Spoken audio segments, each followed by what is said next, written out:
I dispatched over 11,000 flights. It was always just the captain and my signature, and never had a mishap. Pretty incredible. I'll mention it to Gary. We can work that out.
Yeah.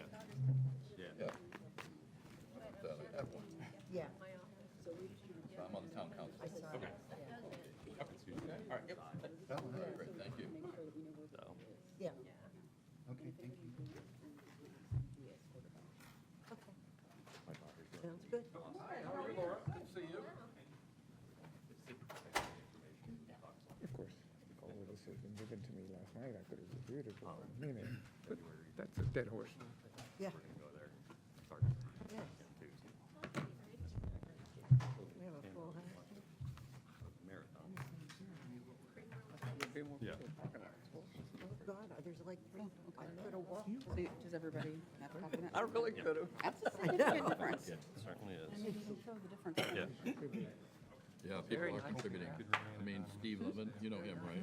Yeah. He contributed a major. Yeah. That's my favorite way. Well, we want to make it big enough where you can see it. Yeah. Not gonna have death by PowerPoint. Yeah, yeah. Well, and it's hard because the PowerPoint is like back here behind your head and, yeah. That's what my town manager always says. The minute it comes up, he goes, I know.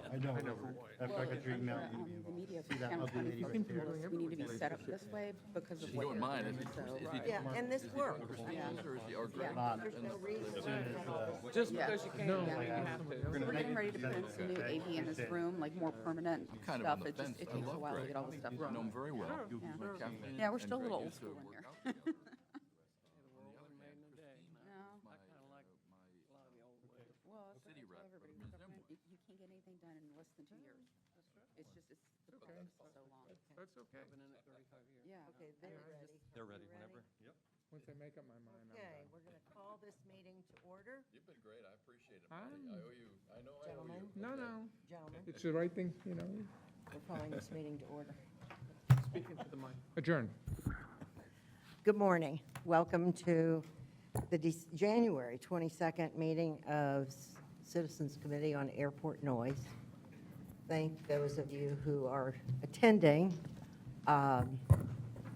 Let me say, we've got several important issues on the agenda, including looking at the placement of monitors and some other issues like that. We do have a time certain for public speaking. Yikes, sorry. Time certain for public speaking at 10:30. I would like to ask if we could beg your indulgence to let the presentation happen so you can give some meaningful feedback to us from that presentation, if that's appropriate, okay? So with that, could we have, and I'm Nancy Pullum, the chair, and I do welcome you. Could we have the call to order and roll call? Carol Roberts? Carol Roberts is not in attendance, Madam Chair. John Alford? Mayor Alice McLean? Here. Darrell Crate? Darrell Crate is not in attendance, Madam Chair. Victoria Chores? Here. Martin Klein? Here. Teresa Johnson?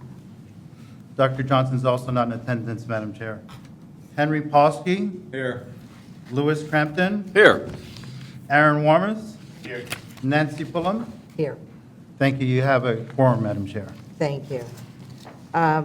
We have general items which are additions and deletions to the agenda.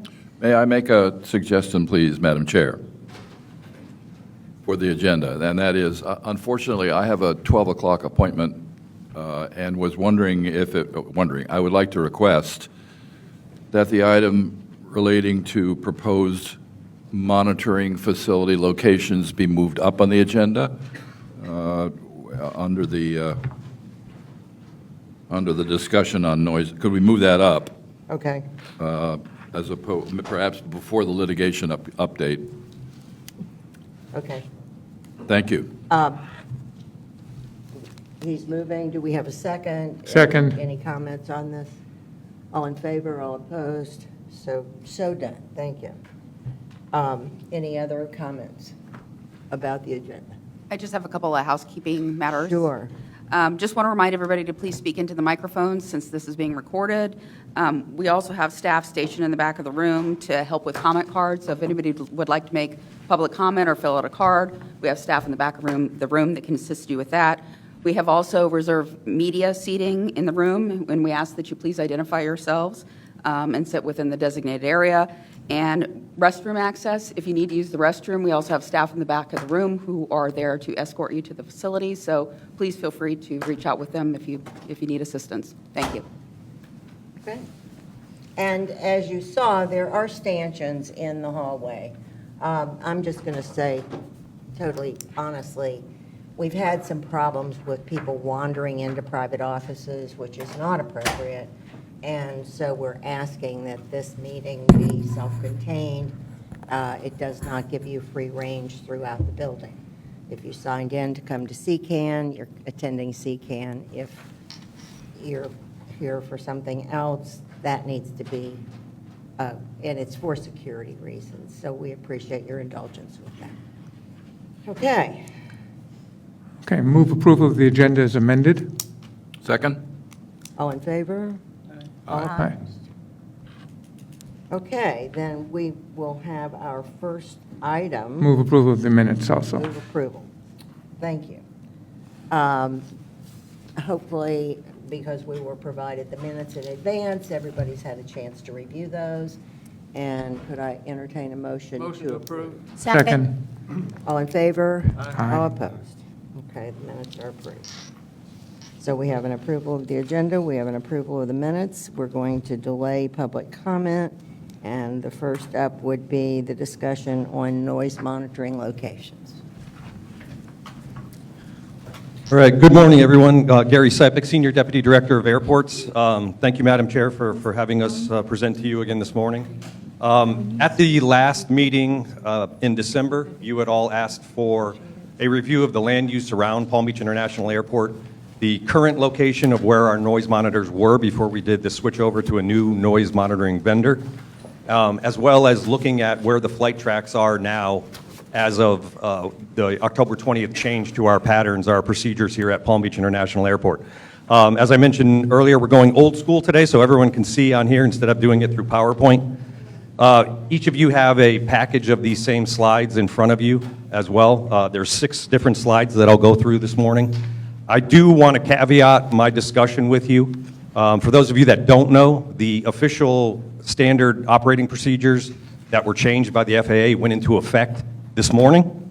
As such, we've looked at some of the flight track information with the standard operating procedures that went into effect, and there are some slight changes that we will talk about. You do have a printout that Craig just ran through our noise monitoring system, and so we'll talk about that. But I want to throw that out there first because there is a slight change to some of the information that we have on the boards.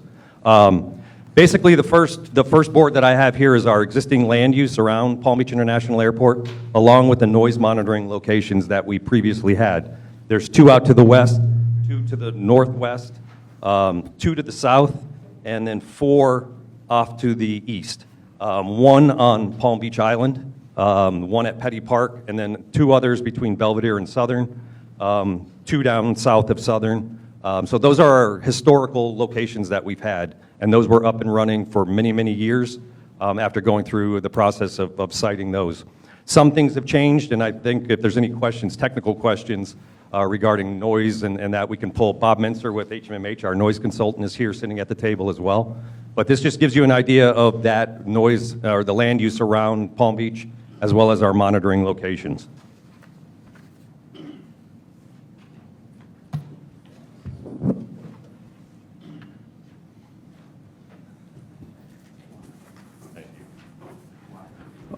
The second slide that I have here, the second board, shows the 2024 departure flight track density plot from October 20th, 24 through December 19th of 2024. So this was prior to the president getting into office. You can see the red areas are pretty much the concentrated area of where most of our departures were, off of the primary runway and some off of our crosswind runway. You will see there was some activity with the fanning or the alternate headings to the northwest or northeast over Belvedere Road and some of the historic neighborhoods, as well as over Palm Beach Island. So those are departures.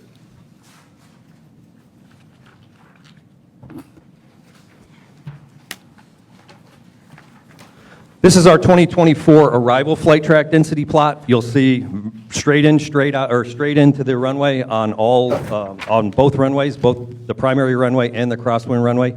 You can see by the red color, that's the highest density of tracks using our primary runway 10 left, 28 right. This is what we've seen for many, many years since our noise program went into effect. This is what most people expected for arrivals and departures on the previous board, as well as this.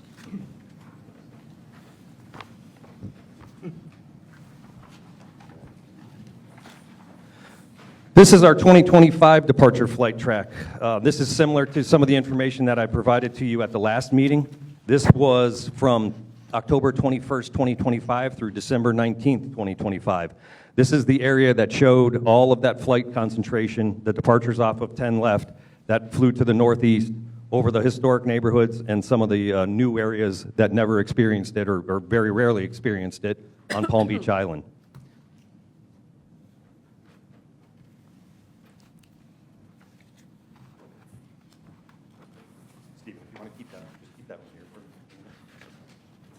This is our 2025 arrival flight track for that same time period from October of 2025 through the middle of December of 2025. This shows you the new approaches that were put in place, the RNAV approaches, that shows that concentration of all of that flight activity. We did have some straight in. As I've mentioned in the past, air traffic did have the ability to provide that straight in ILS approach to some of the aircraft on 28 right that cannot utilize those RNAV approaches to the runway. So that's why you'll still see some of this, or during weather conditions that would restrict operations on those RNAV approaches. But you can see the majority of that from the west was coming in on a straight in, and the rest of it, the majority of that was coming in on a more concentrated area on that RNAV approach to 28 right. And I'm leaving this up here because based on what occurred this morning with the implementation of the standard instrument departures, if you all want to take a look at this, you'll see that there's very little traffic over those historic neighborhoods that we were experiencing north of Belvedere Road up in this area. Most of the traffic this morning departing out of Palm Beach is following something similar to this RNAV approach. Now you're getting aircraft that are coming across the areas that we previously sound insulated, some of the homes to the east of the airport, and coming across and more in this area. It's going to be more concentrated than it is spread out like we were prior to this morning. Maybe if you can just explain why that is. That the aircraft are now operating on a more precise, hitting a point and going out over the ocean. Instead of doing everything by vectors from the air traffic control tower, they're hitting a certain point that's already programmed into the aircraft. So this area, what you're going to see is this type of, if we were to plot something today, and correct me if I'm wrong, Bob, if we were to plot something today, you would see something similar to this for departures off of 10 left. So you're not getting all of those overflights north of Belvedere. And some of you in the audience may have noticed this already this morning, that change is in effect. And we will continue to monitor that to see how that affects that. So that's why I wanted to caveat some of the information that we're going to provide to you today. We may have to go back and take a look at, because now that the tracks are changing, we may have to look at where we're proposing to put some of these noise monitors in the future. Okay, so to be clear, that was changed as of this morning. Correct. And they are now flying the way they used to fly, which is by points, Correct. kind of like They the were formalized. GPS in your car. They went into effect today. Excuse me? No, the procedures, the technology they're using, not necessarily in the same corridor. I totally agree with you. They're not flying in that same corridor. No. Okay, well, they can't because of the TFR. restrictions, but this is an adjustment that is not making us whole as far as everything being back the way it used to be, but it's a few steps closer to Correct. more precise flying. Before, I think there was a lot left up to pilot and tower discretion, and so they found a niche, what I call the ditch, that they liked, and they just hammered you. So it is a major change. Correct. Prior to this morning, they were flying throughout this whole area. Now everything's concentrated more in this area. You're going to see something like this, like that. So this is the new departure? That is the new departure. That's the formalized departure. So you will see a concentration of aircraft in that area as opposed to spread throughout the entire area. And I'm sorry if I misspoke or if you misunderstood what I was saying. So. Well, thank you for the exchange. And that's not to say that there won't be variances. Exactly. Whether it's wind, weather, what have you, but this is the guidepost. And under normal circumstances, this is what they would be flying. Correct. Thank you. Gary, a quick question. On the bottom of each chart, you have a notation that says sound insulated property. Is that Mar-a-Lago? No. These are properties that we sound insulated back in the 90s. Mar-a-Lago is off to the east. I mean, you can see it on the island. There's, if you look at just off the end of the road, the departure end, just to the east of I-95, there's pink boxes. Actually, I can show you on here. All this area here are sound insulated homes, and there's a spattering of them to the west as well. That's the So Mar-a-Lago is Vidado. to the north of the sound insulated home? Mar-a-Lago is here. There were no sound insulated homes done on the island. No. This is precisely the Vidado neighborhood and a smattering in another area Correct. that was done 30 years ago. Correct. But that's Mar-a-Lago. Correct. Thank you. Yep. Yeah. Obviously, the flight paths have been narrow. Are you doing any research to determine there's a lower number, the number of people being affected Yes, we will look at that. Like I said, this is brand-new information since I got in the office at 7:45 this morning. Okay, the second thing with respect to that is that, at least in my town, the monitor is located probably too far north and needs to be, it's on Island Road where the Everglades Golf Course is, probably Correct. needs to be relocated farther south. And we are talking about location of monitors. I just want to make sure that there will be an opportunity for me or for the town Public Works Department to work with you on the location of the new monitor in Palm Beach. Correct, yes, and based on this new information, I think we'll have to have Bob, because one of the things that we were going to talk about today was getting rid of the one at Petty Park, this noise monitor 1. Yeah. Now, that could be directly under the overflights. And let me ask a quick question on the monitors, please. Who is responsible for maintaining them? Is that the airport? We do through a contract with the... Okay, and how often do you check them? How often do you monitor the monitors? You can speak into the microphone. I'm sorry, Craig Delgado, Noise Abatement Manager for Department of Reports. They're calibrated by Passer, the noise provider, daily. So once a they're month, checked. once a year, every 6 months? Well, they're Are they calibrated on a daily basis and then checked, I believe, once a year, physically checked once a year. Okay. But you have a way of knowing if they are not functioning. Correct. The reason this is important is that there are lawsuits, my town being one of them, and obviously creating a database is very important, so it's important to make sure that the monitors are correctly located and that they are checked so that the provenance of the data behind our request is acceptable to the court. And that will be the case. Yes. Okay, thank you. So this is as close as we can get to the previously established and 30-year paths that they were flying, with the exception of the deference for the TFR, but in a very narrow path. So, Correct. okay.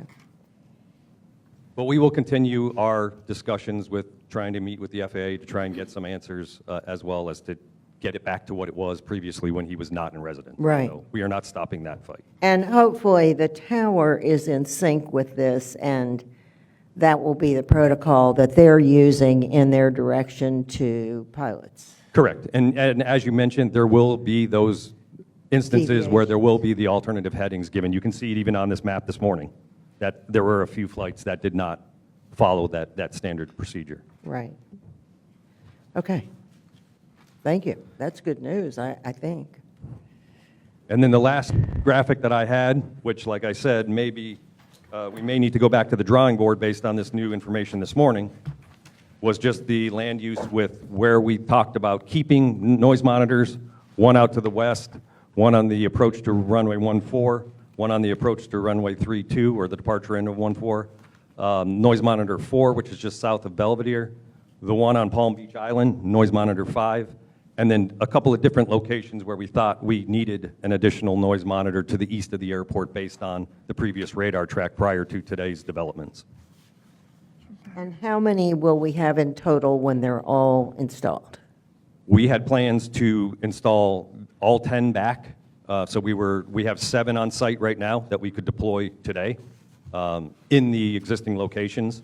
As you know, if we find new locations, we'll have to go Is through the that process this, or is of that- actually getting the rights to put them there, getting the infrastructure there to set them up, so. Right. Is We Glen also- Ridge being removed? We also have the 2 portable noise monitors on site.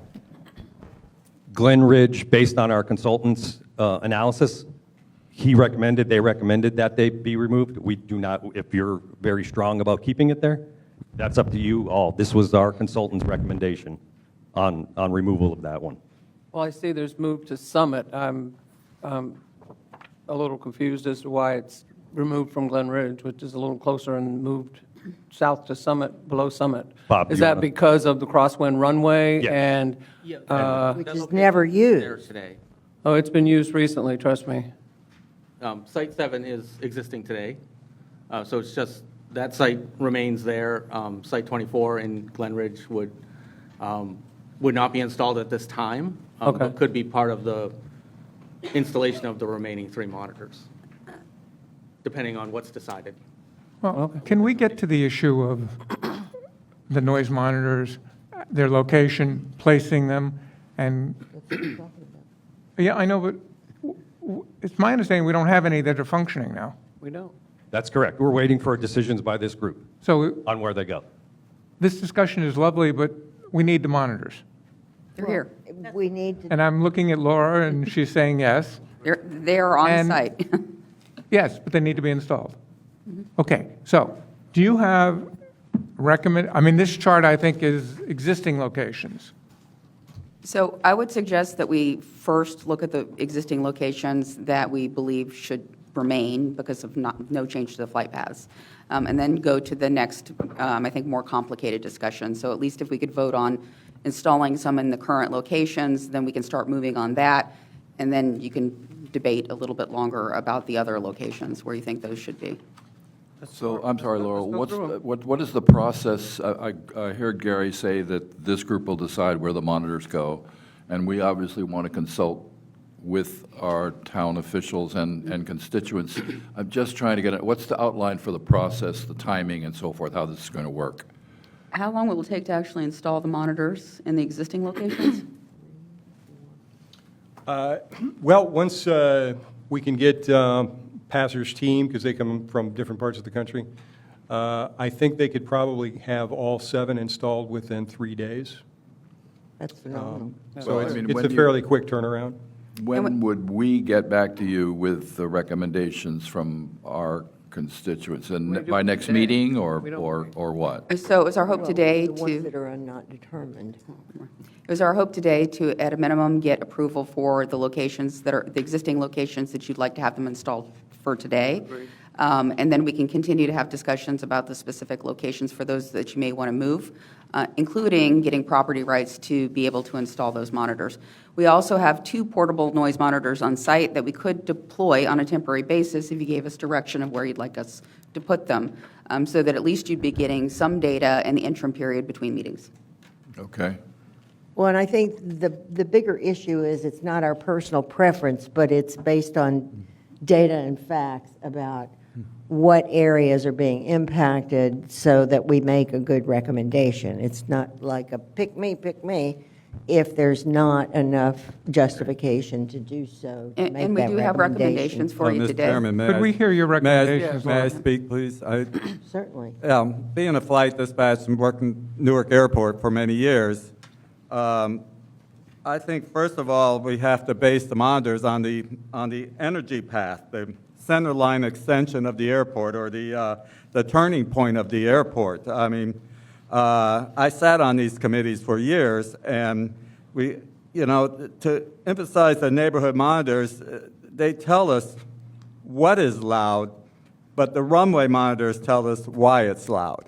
So I think we, can concentrate first on the energy path and move from there to the neighborhoods. That's my opinion. Okay. Gary, would you like to go through the recommendations?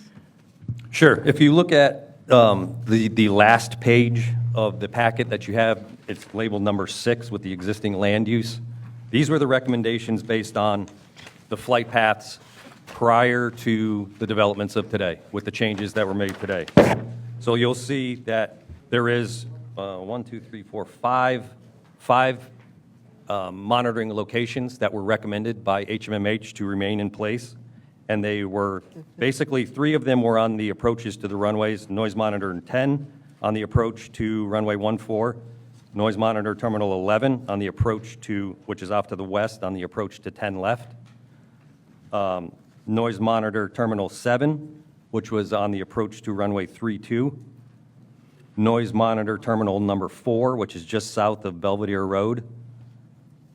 And noise monitor terminal number 5, which is on Palm Beach Island, just to on the southeast corner of Everglades Golf Course. Those were the 5. We have 7 on site ready to deploy. Those were the 5 that they recommended we keep based on the flight track information that I showed you on the boards. Okay, This Gary, does let me not- ask you a this does not- question. One more thing. This does not take into account the changes that went into effect today. So keep that in mind. Okay, let me ask you one quick question. My good friend Lou Crampton would like to have some time with respect to noise monitor 5. Yes. And I think he and I am convinced that the location may need to be altered. So let's exclude that from the discussion, and let's give him the time to deal with the town and the Public Works Department and move that. So we'll deal with the other 4. Is that, our expert is, Well, the other option. I just want to point out that on the arrival figure that was up on the board, all those arrivals are directly going over Site 5, and that has not changed. And it won't change. You know, leaving it there doesn't mean you can't Have another. add one of the perhaps portables, you know, elsewhere that Okay. your tech I council may think feel is more the important. answer I come up with is very simple.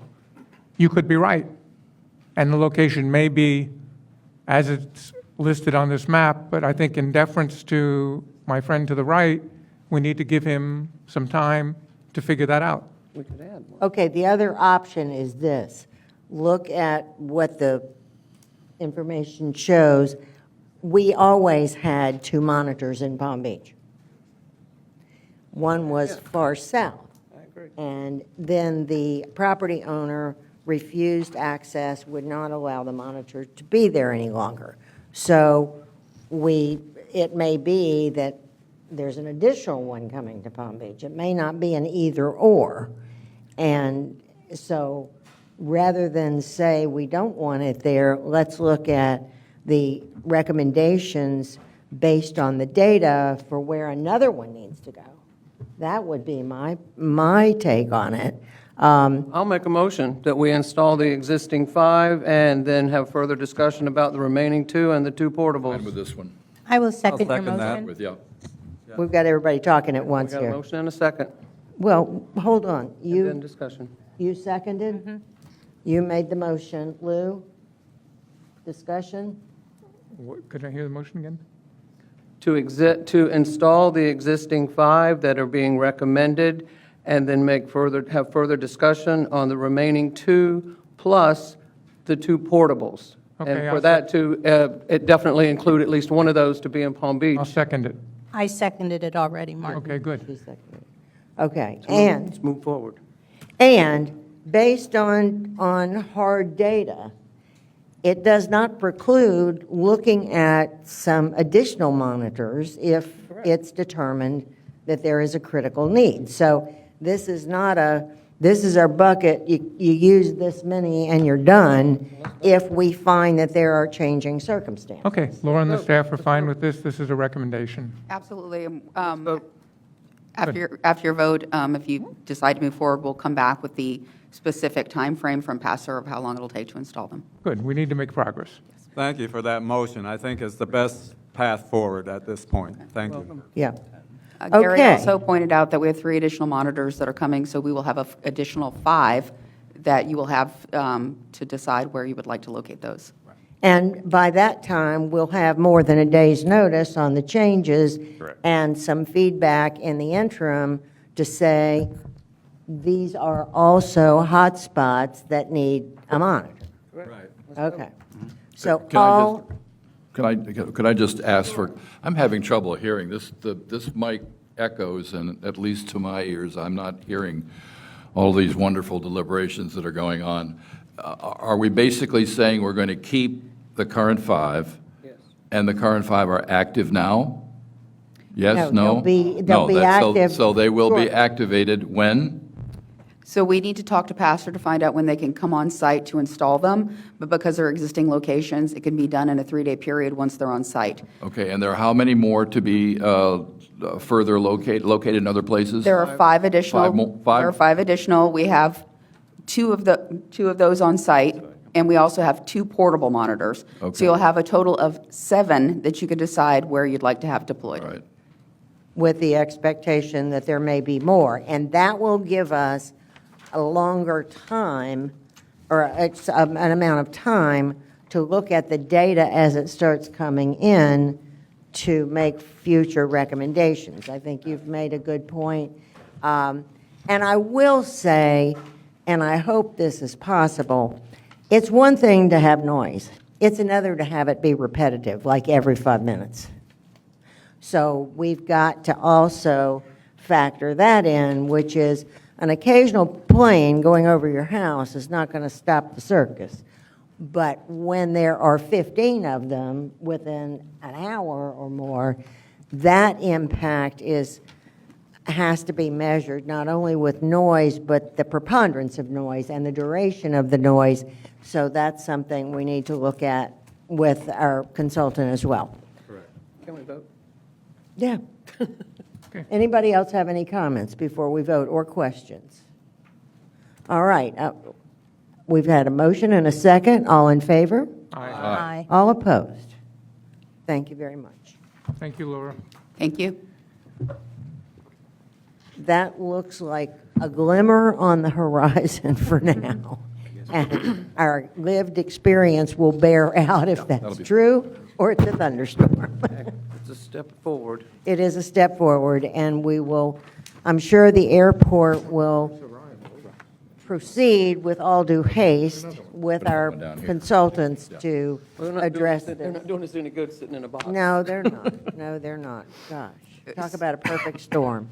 Okay, so are we going to hear from Passer, or? Pastor isn't here today. However, my next question is for the remaining monitors. Would you like us to come back to the next meeting once we have additional data on the refined flight path with recommendations? It would also give us the opportunity I think this is to a talk. priority, and my recommendation personally would be that as soon as we've got enough information, we go. We have a special meeting if need be to proceed, because I think this is critical, and as Mr. Crampton said, when there are lawsuits out there objecting to what was done to us, the more data we have, the better case we have.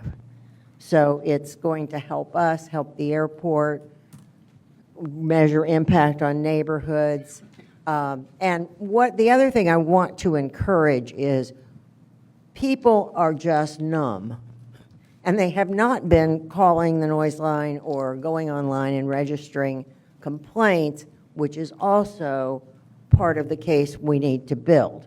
So any way we can encourage the affected communities to continue to do that. Put it on speed dial or on a tab on your computer, so boom, you can do it.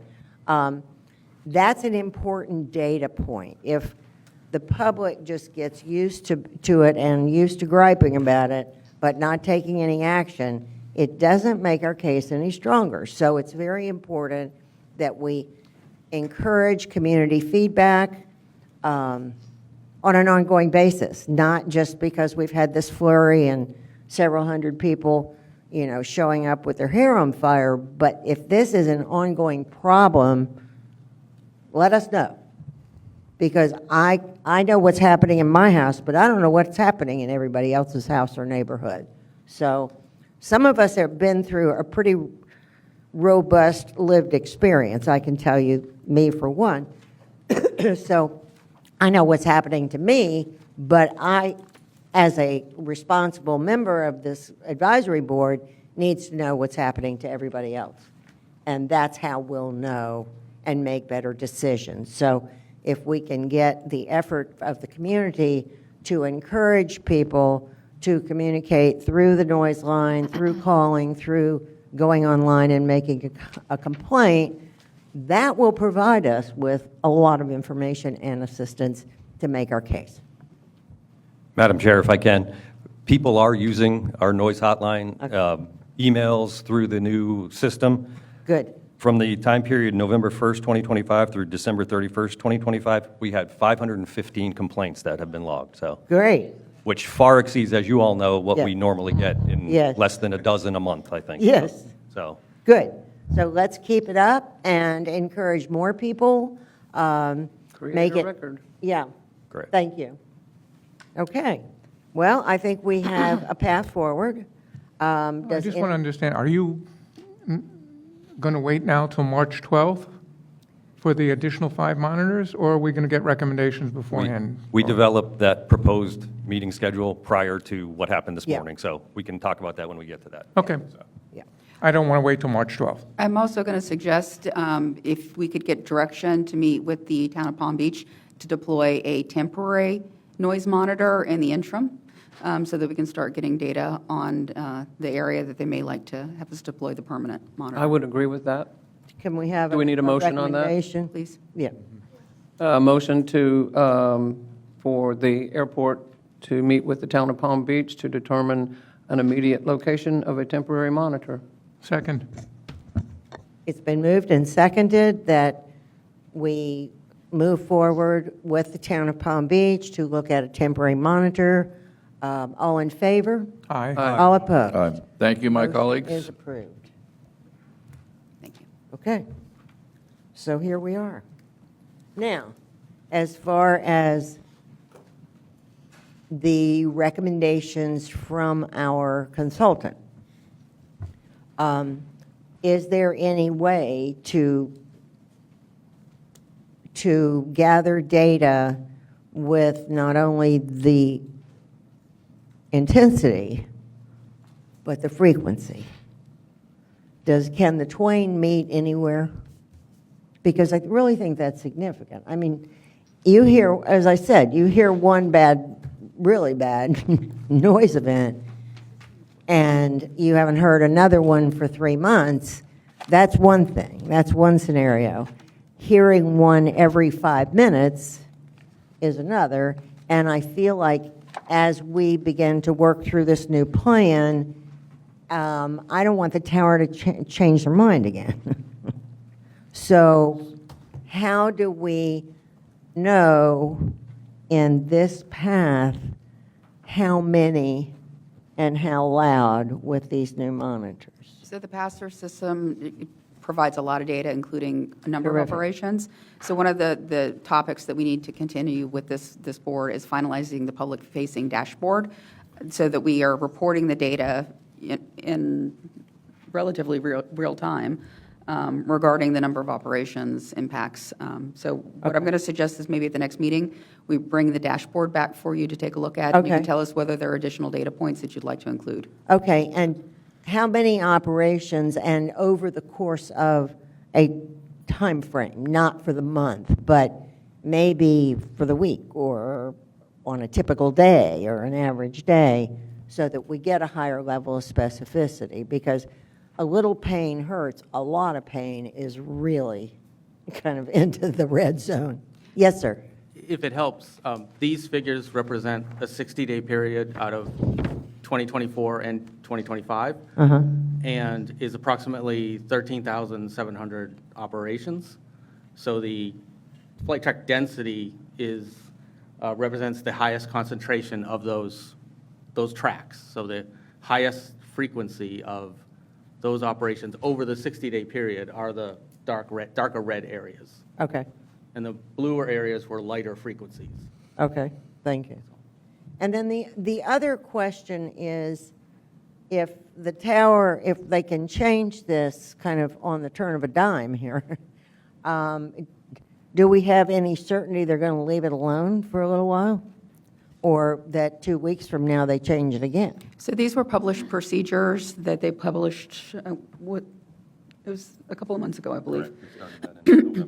So these are published procedures, so they would have to go through that process again to publish new procedures if they intended to do that. And there would be some opportunity to comment on adjusted procedures. Okay, so this really goes into, we're all partners in this. We're either the receivers or you've got the tower, you've got the community, you've got the airport operations, and it would appear that over the longer haul, we need to look at an airport noise plan, which we really don't have.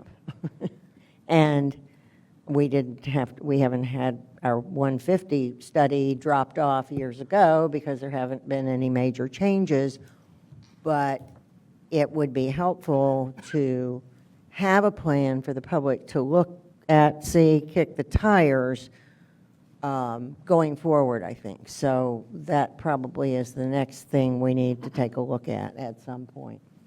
So one of the things I'm going to suggest is, I agree, it will be appropriate at some point to update our Part 150 study. However, we need to have some level of certainty what will be happening over the next few years because we don't want to update it and just keep updating it. We Right. want to determine what is the final situation for the airport's flight paths.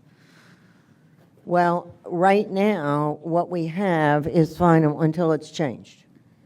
So even if it's not a full-blown 150, looking at some sort of a management operation in the short term that doesn't have to go through, all the hoops would be helpful to the public to anticipate what's our plan? How do you complain?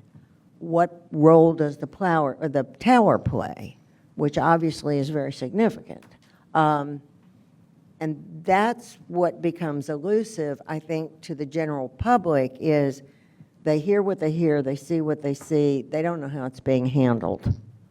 And we can say we have noise monitors, but what does that mean?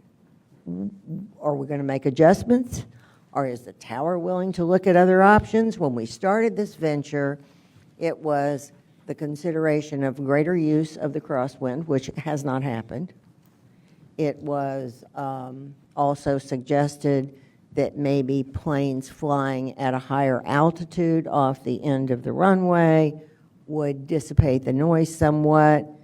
That really hasn't happened for the most part. A few airlines do that, but so it leaves all these dangling ends that we need to have some public information on not just showing up at a meeting, and they've changed it yesterday for the public. I mean, I'm as thunderstruck as can be.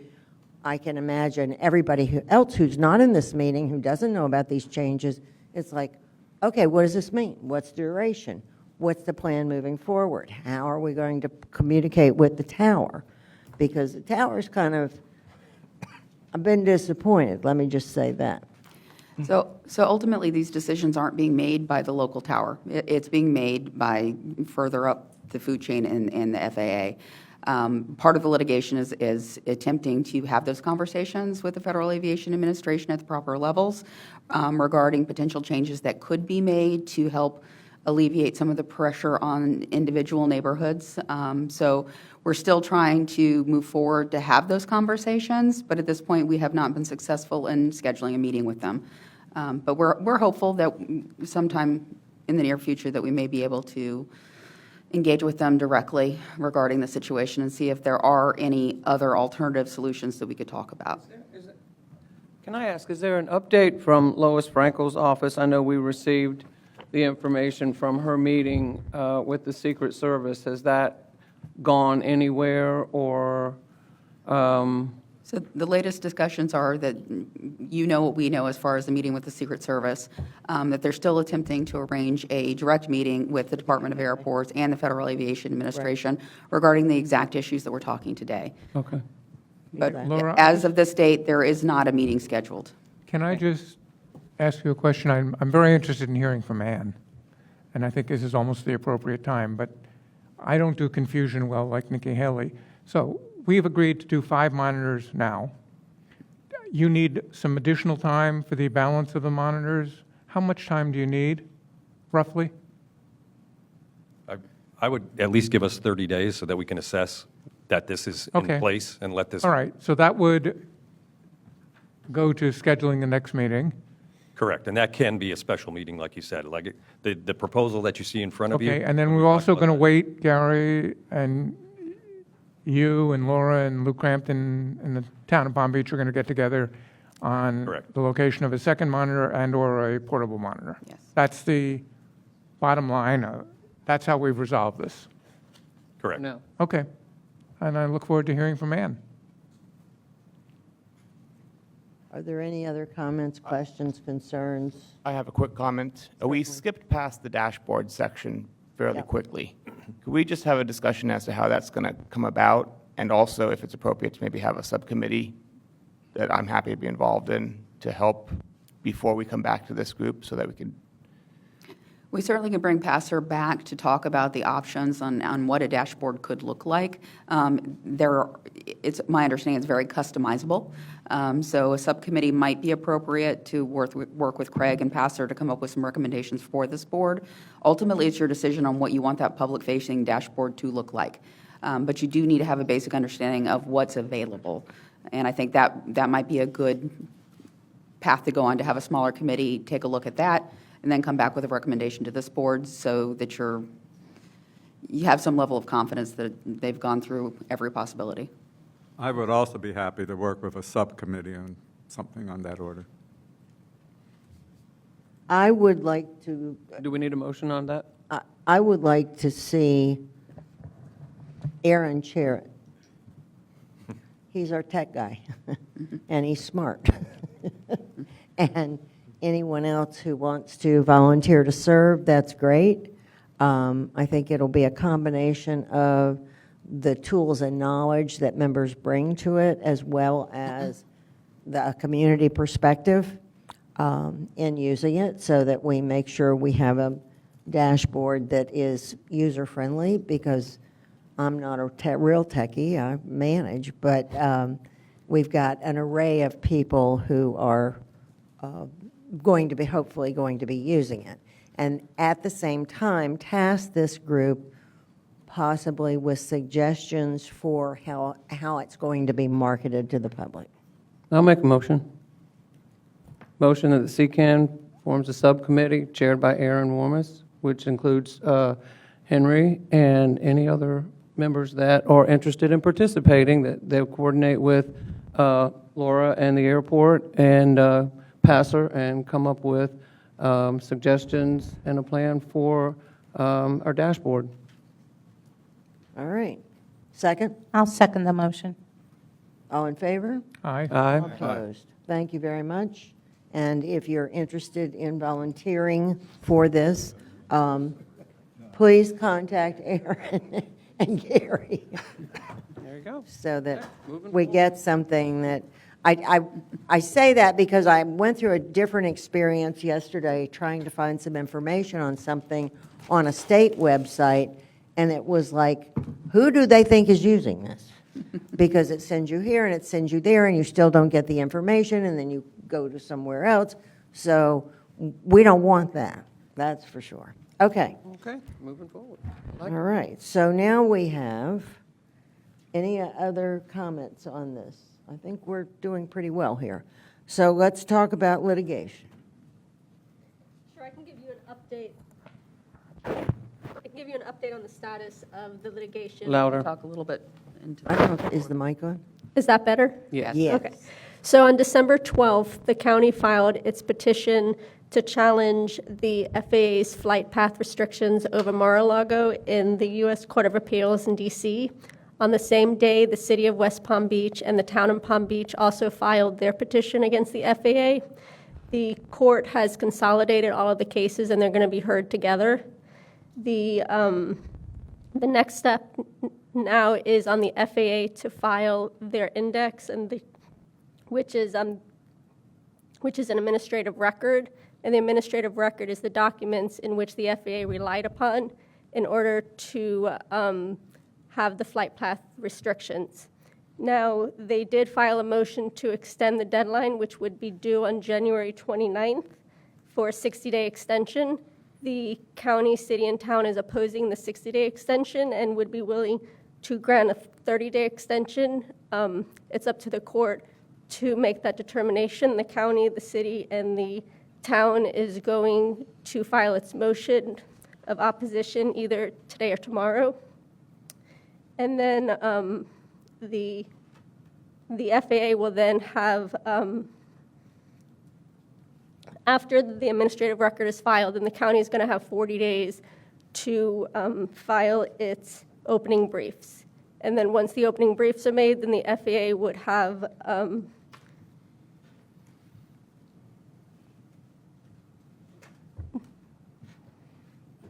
the FAA is going to have 30 days to file their briefs. And then we have to wait and see what the court determines. Okay. And I did read that the attorney that's being used by West Palm and Palm Beach apparently had a conflict. They did have a conflict, and they've hired a new attorney. Okay. Do you know who they've hired? I do not know off the top of my head. Okay. As I understand it, Find out and it's get going that to be an administrative proceeding, is that correct? Or is it going to be, the DC Circuit is going to No, hear it's it? in the DC Circuit, and it could have oral argument. It's up to the court in order to determine whether or not an oral argument is going to be heard in this case. Okay, and the lead counsel for the county and the lead counsel for the two towns are different people, is that correct? Correct. The county has Kaplan Kirsch handling our case, and then, like you said, there is a new counsel that it's the same counsel that is representing the city and the town. And at the moment, I think what I heard you say is that a lot of briefings are going on, and there are motions to extend deadlines in order to accommodate those briefings. And are we looking at the possibility of completing those briefings and being ready for trial sometime toward the end of April or early May? Is that about appropriate timeline? It depends how long the court grants the FAA to submit their administrative record, because if they do grant the 60-day extension, currently it is due January 29th. So if they grant 60 days, that would be March. And then the county would have 40 days after that to file its opening brief. And then there's another 30 days on the FAA to respond. And then after that, the county would have another additional 21 days to respond. Yeah. So you're probably looking at maybe Okay. June or July, and then if you have oral argument, it could take up to 6 months to a year, possibly longer. Okay, there is a possibility of citizen suits. This is not your department, I'm just pointing out that there is a possibility of citizen suits alleging loss of property value. I think they call it inverse discrimination or something like that. Inverse. And that is going on in parallel. And I do know that it's not a suit against the airport. I want to be clear about that. It's FAA. But at least that possibility is being examined now with another outside lawyer. Just FYI. Thank you. And just a quick question. I am most interested in seeing the FAA's brief. So even assuming a 60-day extension, that would take us to March. 30 days for filing their brief would be the end of April, let's say May. By May, I should know what their position is. Is that a fair comment? I believe we have to file our brief first. Right, we have to file our brief prior to the FAA filing theirs. So once the FAA has filed their administrative record, then the county has 45 days. Okay, but I'm Right. interested in seeing what their record is, what their justification is. Right, those would be the documents in support of the flight path restrictions. So I should get those by May 1, roughly, plus or minus. Yes. Okay, thank you. I will say, chairing this August group, one is never surprised when one picks up the phone and hears from somebody from some far-flung place. From London, from here, from there. I had a call from a person I don't know, but who is a airport noise public activist, citizen activist in Colorado, who said, "You have got the best attorney. He is so well thought of," and it made me proud of the county for your selection and appreciative that you're trying to look out for us. So it was really quite astonishing to have this stranger, and for some reason, I answered the phone. You get these numbers, and you don't know who's calling you, if they're telling you they're going to get on your roof for a free inspection, or they want to buy your house, or whatever. So I just gave it a shot, and I've heard from the person several times. She sits on the state airport group for the state of Colorado. They have a state advisory group that addresses airport noise all over the state. So anyway, I just thought I would share that. It was kind of good news. One of those times when I could hear. So Kaplan Kirsham Rockwell, we worked with for a very long time. They are the premier airport attorney in the United States, as far as I'm concerned. That's terrific. And Steve Austin is fantastic. He will do a terrific job for us. Well, that's exactly what this woman said to me. Okay, so with that, we've handled the noise monitoring locations temporarily, and we will need to have another meeting for looking at the additional monitoring. And we will need to, these proposed meeting dates were just the routine,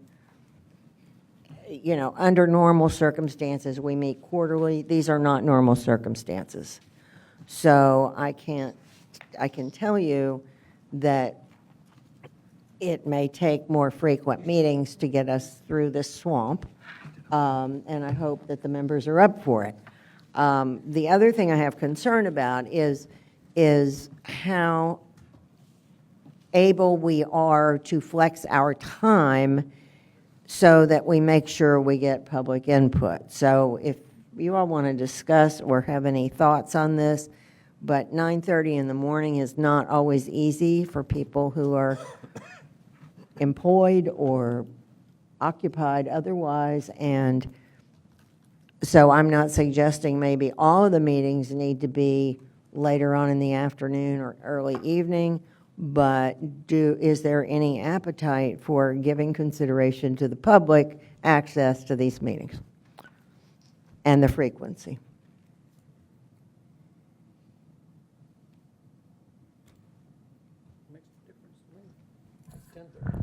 Okay, let me ask Laura a question. Laura, you suggested this date for our meeting. Do you have a suggested date for the next meeting? I don't want to impose on the staff. So And I'm also keenly in favor of 9:30. I think we've tried evening, we've tried afternoon, they haven't worked. Well, we had a couple hundred people at the last evening just my meeting, Mr. opinion. Klein. And there's also the opportunity to maybe have a alternate between a morning meeting and a night meeting, if Okay. that's easier for the group as well. Okay. But that's at your discretion. It's up to you and the Are staff. we going to try and come back in 30 days? Yes. But that's what I'm looking at now, the first to schedule But I- in February? Yes. I would rather Laura suggest a date that works for the staff, as she did this time. Just make sure I'm traveling a lot. We got this big old calendar right here. 19th, 26th. And I'm out of the office on the 19th.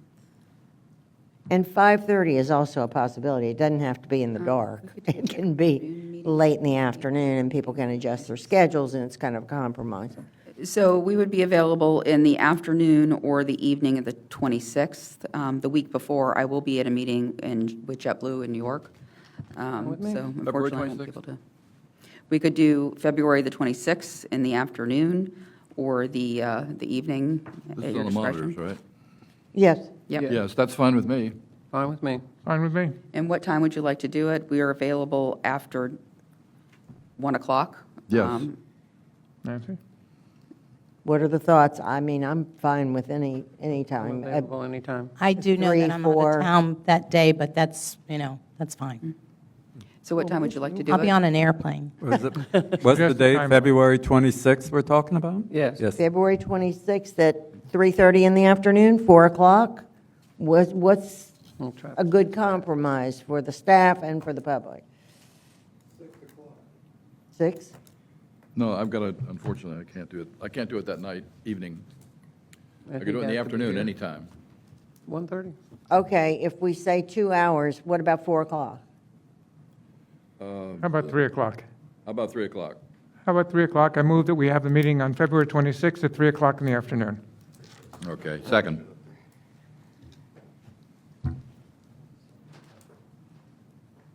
And please remember that the people most affected need to have access. And if they want to have a say, they have to show up. You know, they can watch the meeting remotely, but at the same time, those are the folks we're having these meetings for. Those are the folks who are being impacted, and I think it's really critically important that we use that as our North Star on our scheduling and how we approach this.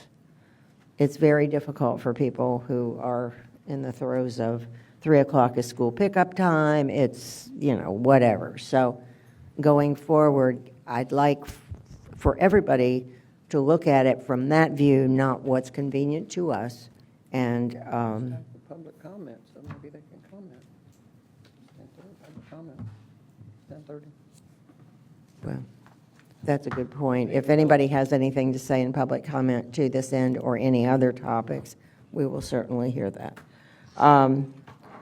What about the other months that are proposed? Can we have No, we can't. we have a motion and a second? Excuse me for just a minute. Are we going to do these meetings one schedule at a time, or are we going to adopt a total schedule so that the public knows, so you don't have to show up and find out when the next meeting is? We would recommend that you adopt a schedule in part because our schedules are very packed, Exactly. to make sure that we're available for the date and time of the meeting. Okay? So we have a tentative suggestion of February the 26th at 3. 3 p.m. March would be when we are beginning to find out, if we do it in later March, what's going on with the courts, correct, Ann? Yes. Okay, so towards the end of March might be what? They had suggested that. We're recommending March 12th. Okay. I will not be available in the afternoon or the evening that day. However, I would be available in the morning if you'd like me to attend. It's possible by that date, depending on how long the court grants the extension, it may not have the administrative record yet by March Okay. 12th. Since they're recommending March 12th, why don't we just keep beyond that, keep these meeting dates that we have here for May, June, September, November?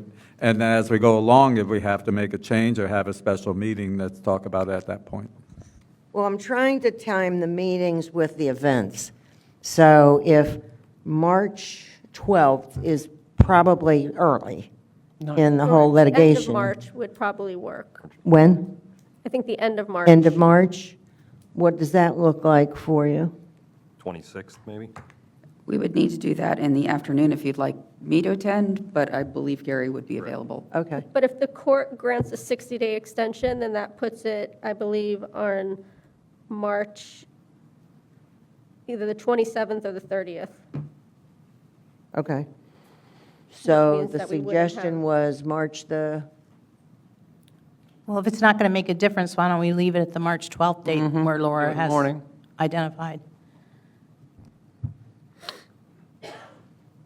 And we can provide interim information to the board members if something happens that we think you need a special meeting, if there's new information that's available. well, I was just trying to avoid scheduling a meeting when we know that there might be a possibility of something a little bit later in March. Okay. So that's all. The other option is possibly March 30th or 31st, if that's, If I could just make a suggestion, it's past the time certain, Madam Chair, for the, Can we just, we're going to hear from the public, but I'd like to get this hammered out so we can hear from them about this very Okay, thing I mean- too. So March 30th or 31st, It doesn't work for me. either date? Mm-mm. What about the rest of the group? So far, so good. Oh, with me. Okay.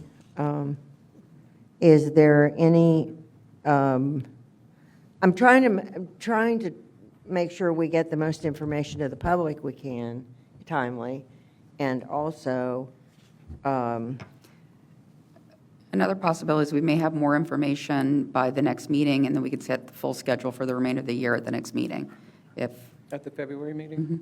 Yeah, okay, that's another option. that's So fine with me. we have agreed on February 26th at 3 p.m. And we will leave the remaining dates, the suggestion by Mrs. Beebe is we'll leave the remaining dates to be, approximate dates to be determined, and we will look at this in February to see where we are with litigation, with how this plan is going, update on the monitors and the dashboard. Sounds I do feel we'll have more information at the February meeting and then proceed from there. Okay, I agree. so you're making a motion to that effect? We have a motion and a second for February 26th at 3 a.m., 3 Okay. p.m. Second. This is a motion, 3 a.m.? 3 p.m. 3 p.m. Second. we need to deal with the rest of the dates, gentlemen. I know. So that's why I liked what Mr. Polsky said, that we will And we'll decide the change rest- this one and then. And we'll decide the leave rest of the dates on March 26th. Excuse me, Mr. Klein. I'm sorry. We'll leave those dates in place, subject to change depending on the circumstances, correct? Okay. So moved. Second? Second. Second. All in favor, all opposed, okay. So, we need to hear from, and thank you for these calendars, it's very helpful. Public comment. Comments from the public. If anybody wishes to speak and has filled out a card, please feel free, or hasn't but needs to, please feel free to come forward and comment. Thank you, Madam Chair. We have 5 comment cards. The first one is from Trevor Fleming with Representative Frankel's office, Oh, good. followed by David London, followed by DeWitt Ingram, followed by Jim Waldron, and then David Skok.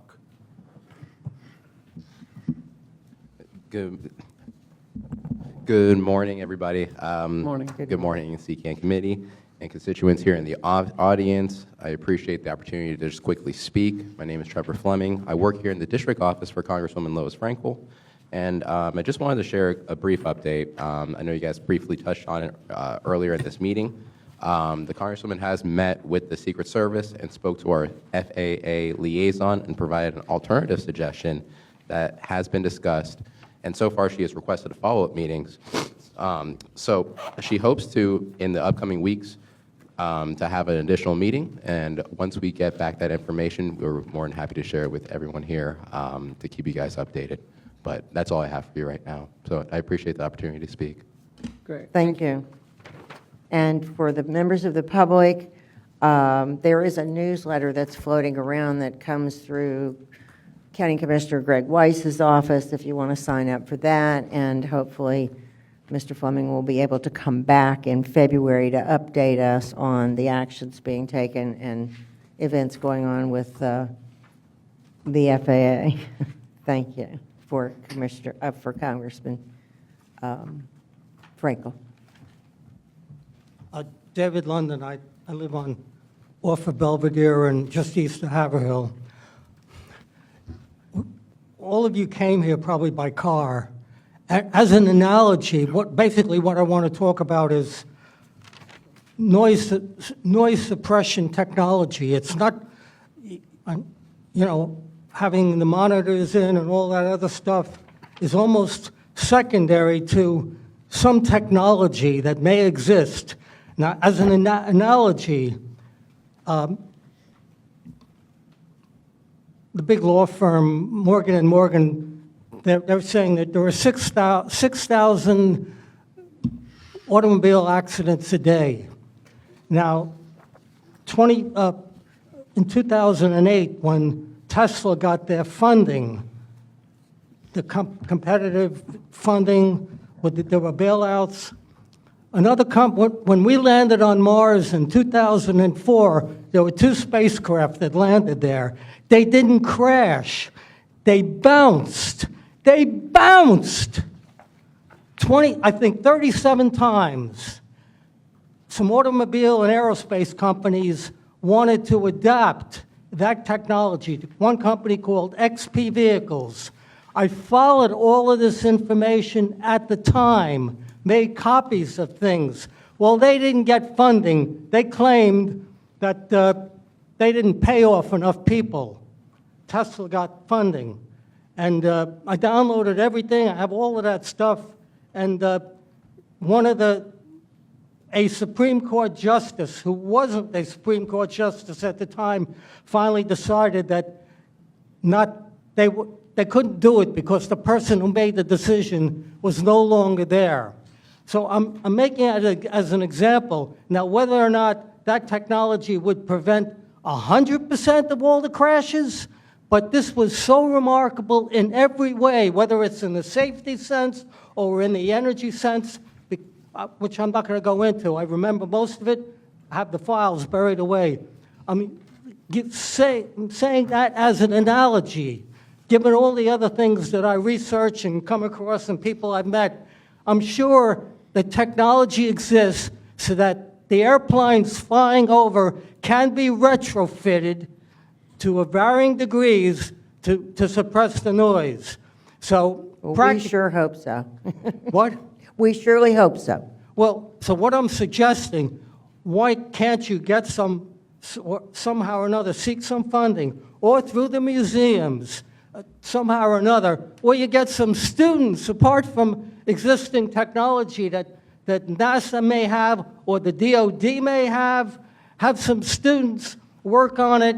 I'm sure there are existing patents. I haven't looked into it as thoroughly as I might, but find a way to seek some funding, get some students to work on it. It would be an interesting challenge.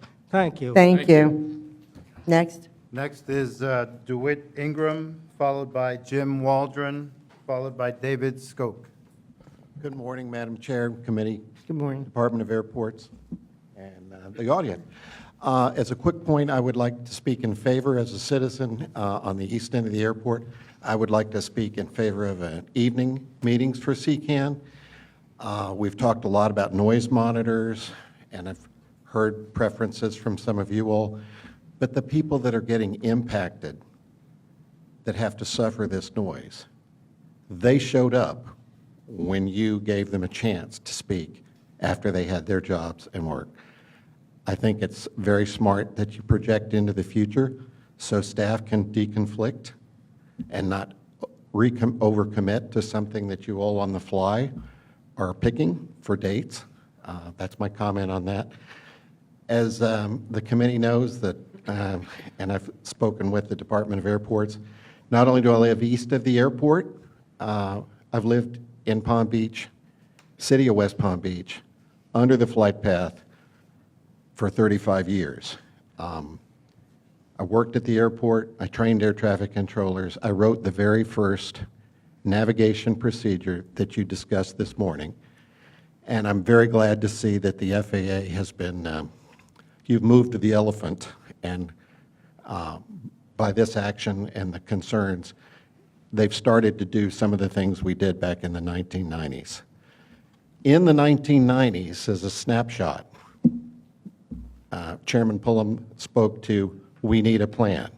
We had a plan in the 1990s. It was called a letter of agreement between the Palm Beach Department of Airports and the Palm Beach Air Traffic Control Tower. That generated a noise abatement order with strict instructions to the air traffic controllers on how this airport was to be handled and what the noise would be. Specifically, it addressed flights off of what was called 9 left at the time. Now it's called 10 left. You flew straight out and you could not turn until you're 4 miles off the departure end, basically off the end of the runway, just offshore. It was very specific on the older Generation 2 noisy jets. They had to fan to the left and flew directly over my house on Monceau Road. That's why I moved out of that neighborhood. It also had nighttime use, preferential runway use, to balance the noise from the east side departures or west side departures. From 10 o'clock at night until 7 o'clock in the morning, this airport was in a preferred west operation until the winds dictated, and that was, the demarcation was 5 knots, until the winds created a tailwind component to the jet at 5 knots or more, this airport stayed in a west operation. It stayed in a west operation, departing runway 28 right in the daytime until the winds favored going to the east. That is a balanced measure that we have, worked very well. Granted, we didn't have a TFR then. We also used runway 1432. In those days, it was called 1331. We changed the magnetic alignment of the runway to renumber the runway to 1432. We need to get back to the point where you're balancing the noise load off of this airport. Many of these jets can depart and land on 14 and depart on runway 14 and take off. I would like to say a statement that needs to germinate in your minds. Yes, the airport controls the sky above Palm Beach County. That means the FAA. Palm Beach County owns this airport and can control, to a limited extent, the use of this pavement to help balance and unload some heavy noise burden areas. Today, we have, and I have asked, we have no noise abatement order that the control tower employees follow. We have no letter of agreement between the control tower and the Department of Airports. I don't know when they disappeared, what the genesis of that decision-making was, and who was possibly responsible for it.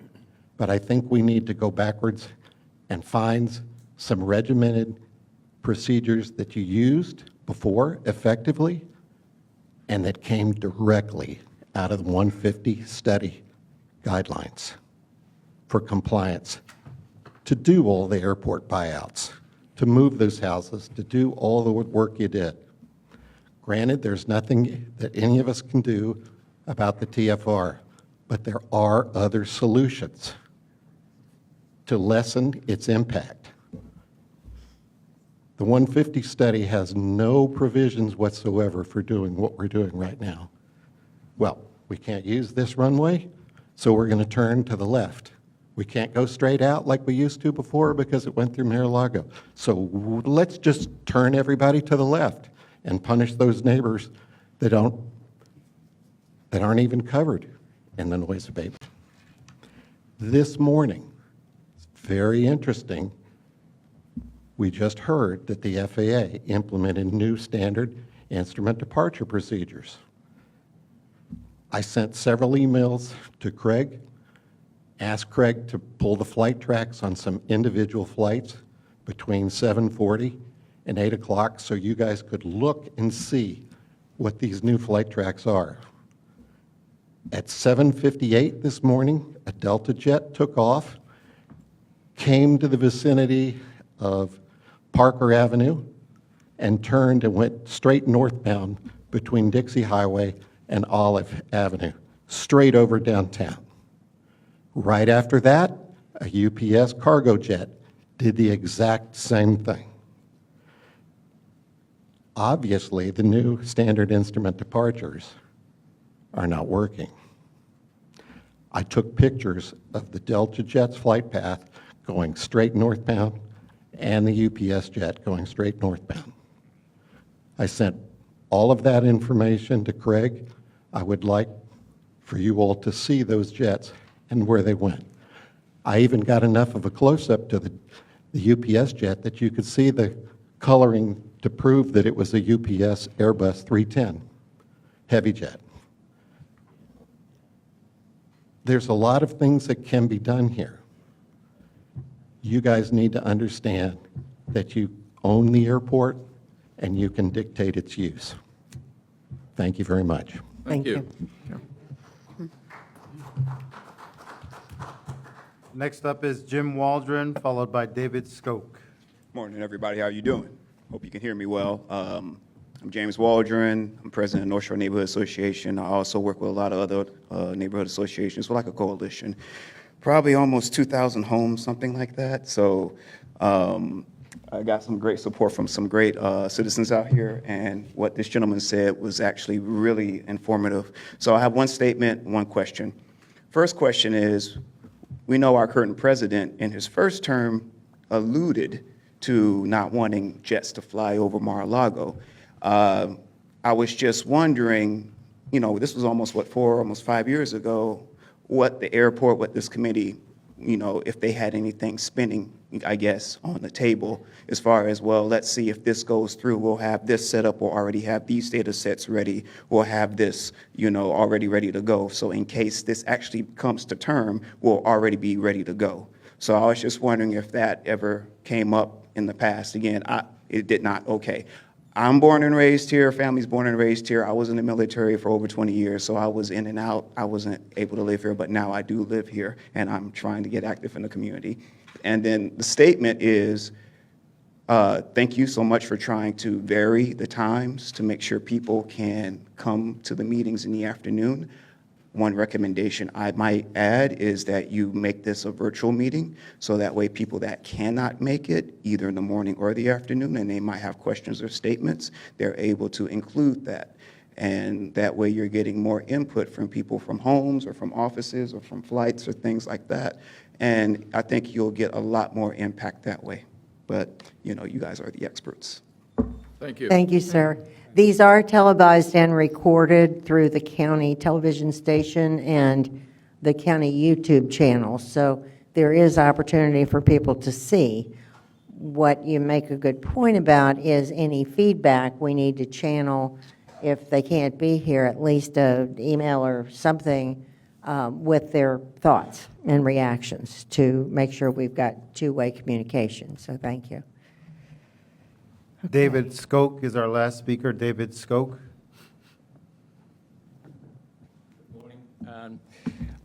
You mentioned the comment that you'd like to hear more from residents, and I don't think anybody stood up here, but I really want to thank everybody who's here working on our behalf, because we continue to be deeply, deeply disturbed by what's going on.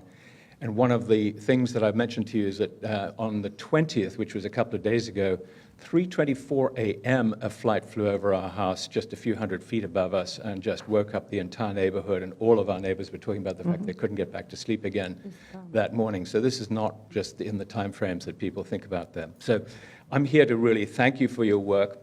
I do also want to make one further comment, which is I'm one of the people that has been speaking to a lawyer who's been very successful at fighting the FAA, actually won a lawsuit against them in Los Angeles recently, using this inverse condemnation particular approach. And the notion of inverse condemnation essentially claims that the government has taken your property or an easement over it without paying for it. And one of the reasons why it's interesting here is that the FAA often claims that they cannot be sued for discretionary functions like security. However, inverse condemnation is a constitutional claim of the Fifth Amendment, which bypasses the sovereign immunity that protects the government from standard lawsuits. So it's a very interesting approach here. And I mention this because others watching who are residents who are interested in finding out more about this, I'd encourage them to contact me. And my email address is my first name at my last name, david@skok.com. Please Could feel you free spell your last name, please? skok.com. Thank you. And there are a number of us that are looking at this very seriously, and if we do take it seriously, we will reach out to as many people as possible, because when you look at the value of the properties in Palm Beach that are affected by this, they are in the estate section, very, very high-valued properties. One of them sold for over $150 million. And the impact to loss of value in that neighborhood is going to be in the multiple billions of dollars, so puts a pretty severe number on the FAA potentially for changing this. And I do think the airport may be at risk as part of this as well. But anyway, so that's one of the things that we're looking into. Our goal is not to make money out of this. Our goal is not to disrupt the president's security. I think everybody here has said that they are entirely believe that that's a very reasonable thing. It's the notion that this would be done when he's not in residence, where it doesn't seem to be serving any security impacts at all.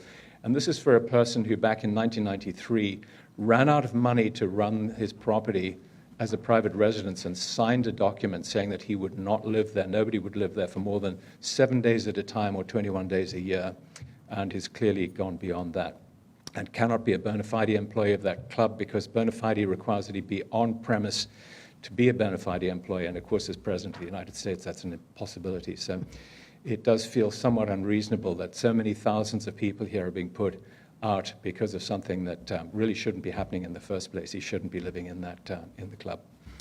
But anyway, thank you so much for listening to me. Thank you, David. Thank And you David for is coming. David is one of the organizers of the Quiet Skies Coalition, which is a group of citizens that are organizing to protest and even perhaps, as David pointed out, possibly enter a lawsuit against. If some of you who are not members of the Quiet Skies Coalition out there in the audience are interested in linking up with this group, which has well over 1,000 names on its list, please talk to David. Yeah. Thank you. Thank you very much. Again, thank you for your time and work on this. Appreciate it very much.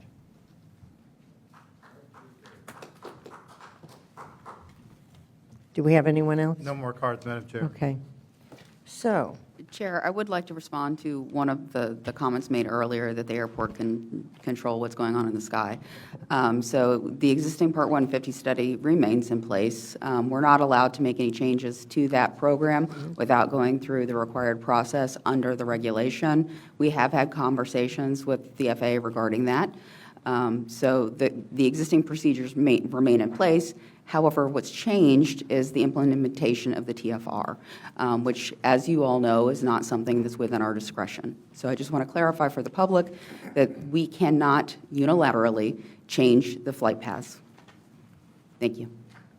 I will say, in years past, there were some limitations on the hours of flight.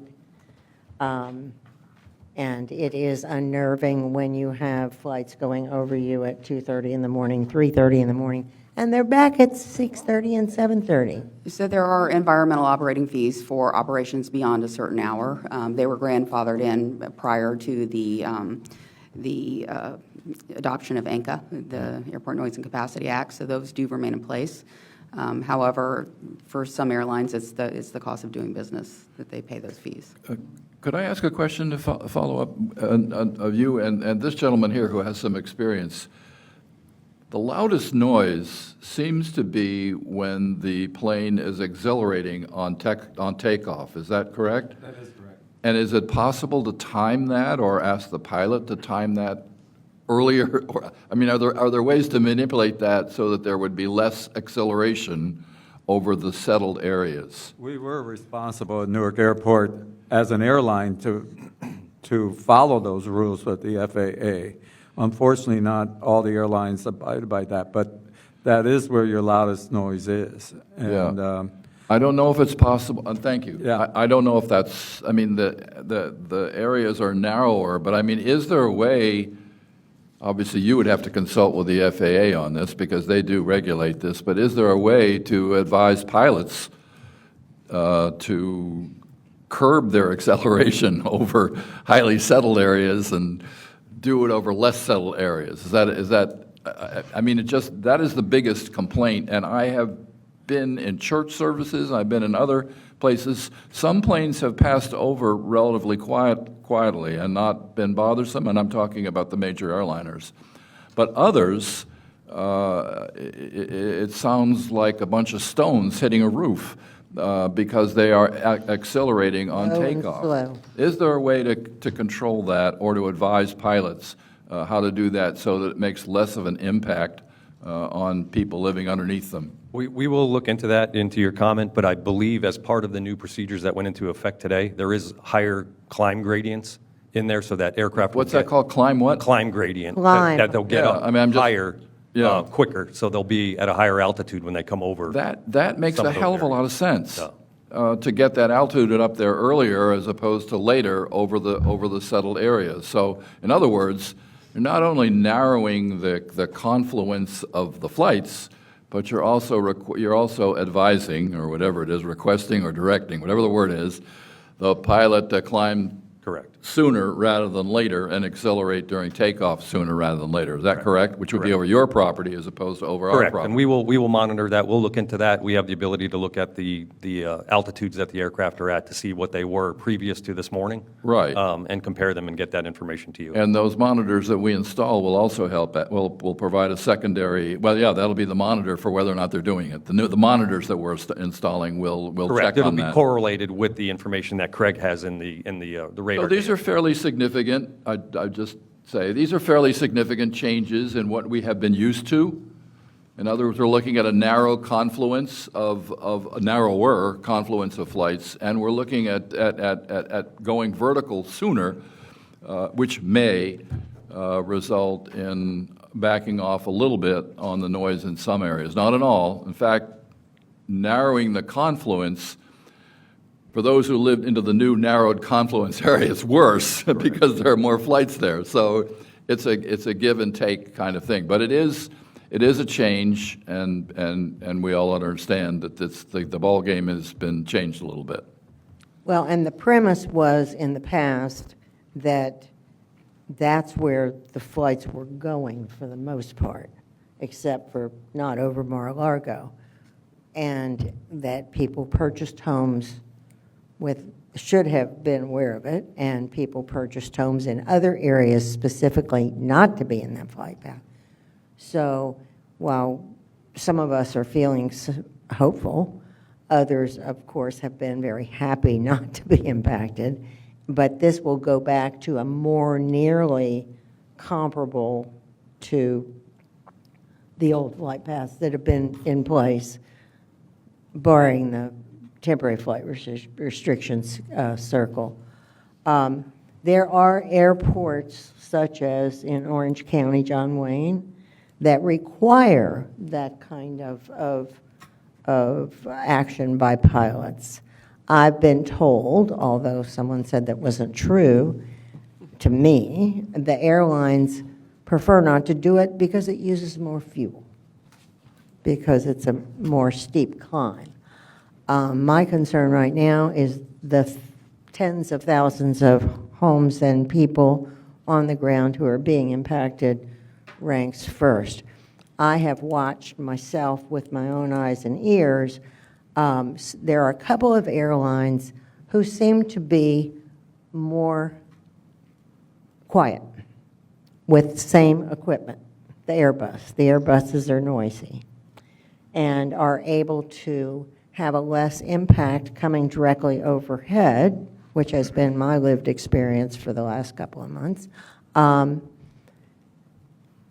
and others who are what I call low and slow, and they plow over you. So it's an extended amount of time for noise exposure. And there are two airlines in particular, I won't get into who they are, but they're all A320s. But it's amazing the difference in the actions some pilots are taking as opposed to others, and some airlines as opposed to others. So we've got a whole new world out here with some advances. I would like to ask staff, because this was a surprise to you, as was the original temporary flight restriction, can a couple of paragraphs be written up, not only for the press, but for the neighborhoods, on what changes have been made, such as the elevations are proposed, such as the elevations and the different paths? We can put additional information on our website regarding That would be great. the published procedures. Yes. The procedures themselves are not a surprise since they were published and they were we were waiting for them to become effective. Yes, okay, thank you. But that will help.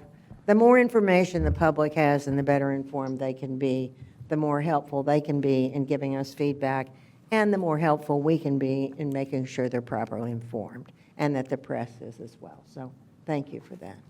I just want to say one thing in response to my good friend Lou Crampton. Commissioner Greg Weiss was here not long ago, and he described the flight procedures at John Wayne Airport, and he commented that the planes had to accelerate more, get higher altitude quicker.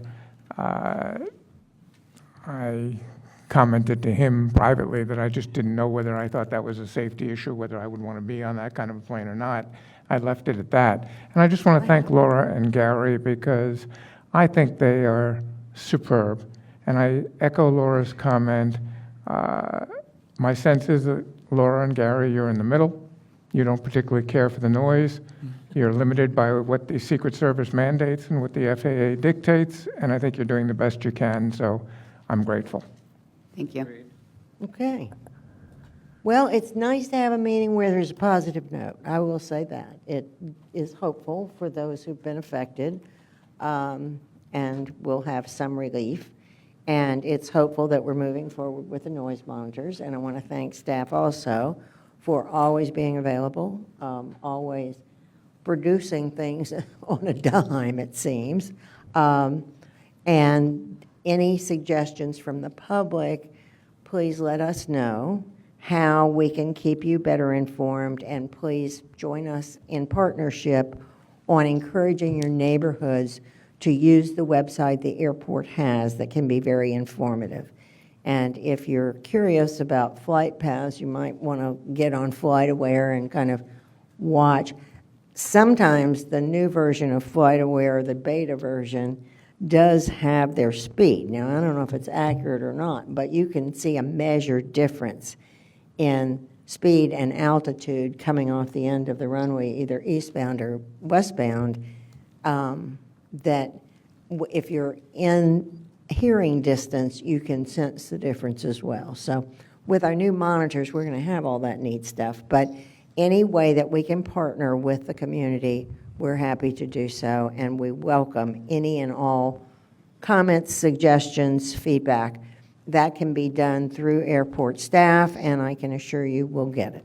So with that, Madam Chair, if I can just take a moment? Yes. I would like to recognize Craig for all of his support and everything that he does. He's on the front line with all the comments and phone calls and everything that he receives, as well as our planning and development staff and marketing staff that have done Yes. a lot to prepare for these meetings for Yes. you and get the information. Do you So- have any, Craig, excuse me, do you have, thank you, and I agree with you, we do recognize Craig, but Craig, can you give us, because we haven't had that and we ought to have it, a summary of how many people have called and complained, and what kind of data do we have right now in terms of, the level of anger that's out there?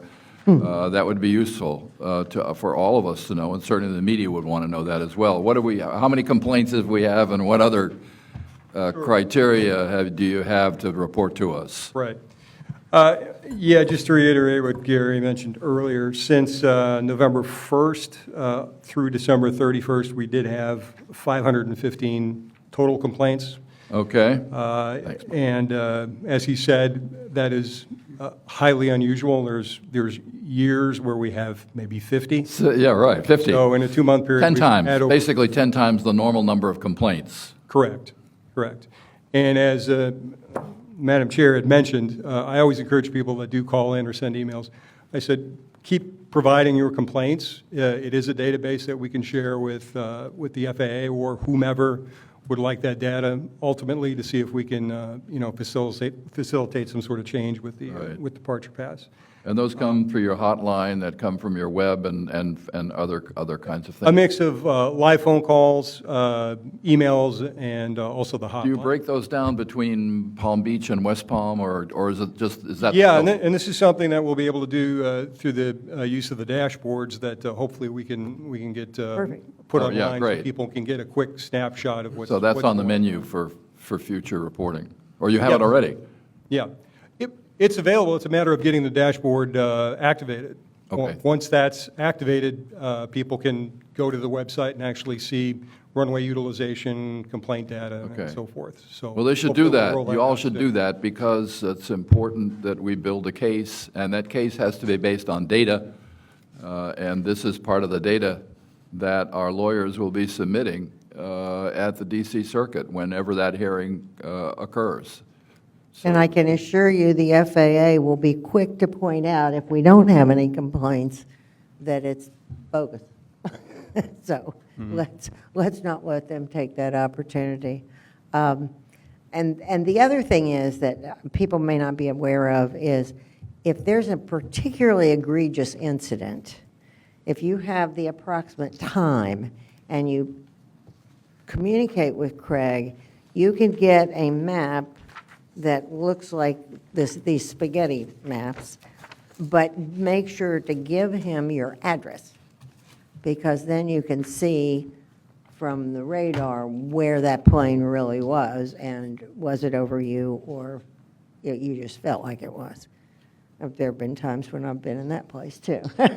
So there's a lot of information for the public, and hopefully we will get that to be more understood and used and more comprehensive to provide people with specific data. Okay. I also wanted to thank Craig.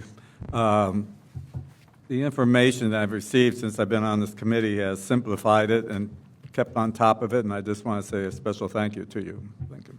There you go. Good job, airport staff all around, and thank you to the county who has stepped up to film these meetings in a public outreach effort. These folks have been terrific. If there are no other issues to come before the body, I would entertain a motion to adjourn. So moved? Second. All in favor? Aye. All opposed? And thank you for everyone who's here. Thank you.